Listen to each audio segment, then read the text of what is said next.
We're back on the Morning Brew with friends with my buddy Antonio here from BounceChat, and you guys have been up to a lot.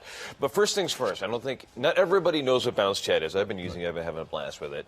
But give us the quick rundown of what BounceChat actually is. So BounceChat's a great social media app out of Santa Fe, and what it allows you to do is, it's like Instagram or a lot of the other ones that you use, except it allows you to choose a range around you. You could go down to 1 mile, 10 miles, or 100 feet. And see what's going on just right in that area. So if I were to set it at 1 mile, I would see everything. We're kind of in the downtown area that's happened downtown, and it cuts out New York and Santa Fe and everywhere else and shows me just what's going on. Well, I think what's right around me, here, right now, live. What's even cooler than that is the way that it's set to actually use your GPS on your phone, so that when you send out something like a Facebook message or like a tweet, you can set it so that only people within 100 feet of you can get that message, or only people that are 100 miles of you can get that message. And I know that you guys have said that it's a great thing for DJs at concerts. Like, I am playing this set right now downtown. Come. That's where the CEO got the idea. So the CEO is a great local DJ Budabass, and he owns the Lux Hotel. And he had this idea while he was DJing one time. He thought to himself, why can't I just send a free track to everybody in the audience? He tried USBs. Right. It gets expensive. He gave people download cards, but Right. Nobody really keeps cards. And he found out that no one had built an app like that. So Gordon, being Gordon, he's a very driven guy. He went and actually built the thing when he found out it didn't exist. I know it's been quite a struggle. Him and Tiger and some other folks worked on this thing, 3 years now? Yeah, they're both really impressive guys. So, Gordon's a serial entrepreneur. Like I said, he owns a Lux Hotel. He owns a recording studio, does a lot of music performances. And our chief technology officer was a lead developer at Lego and is an award-winning app developer. He's an extremely impressive guy. And without those two, our whole team of 8 people and this really impressive app that we're launching and raising a lot of money with just wouldn't exist without those two guys. That's huge. Yeah. So you guys ended up going through the ABQ ID Business Accelerator this summer. What did you guys learn there? We didn't know what to expect going into that because we hadn't done an incubator before. But really, they taught us how to hone in our skills and how to be entrepreneurs on a level that we didn't know existed before. They really push you on your presentation skills, really thinking clearly about what your business is.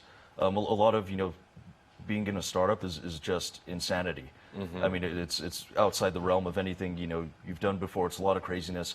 And doing something like ABQID, really helped us to focus in on exactly what we were doing and exactly how we were doing it. And we've just been accelerating the business at a pace that we wouldn't have expected and we couldn't have done without ABQID. That's very cool. And in your case now, you guys you launched the app, you were going with it. How many users do you have now? We're pre-launch, so we're still in beta. We're doing beta testing.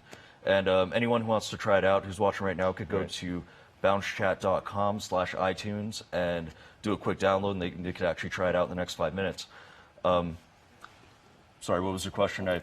It's all right. We wanted to find out how many users you have, but if you're pre-launch, that's okay. We actually picked up just this weekend picked up a few hundred users at Comic-Con. I love that. And we're up to about I'd say around a couple thousand active users across the U.S. and around the world. We actually have users in the Middle East and Europe. You'll see some posts in Asia occasionally. Well, I know last summer when I was using it, you guys went to South by Southwest, and you picked up a bunch of users there, too, from different parties.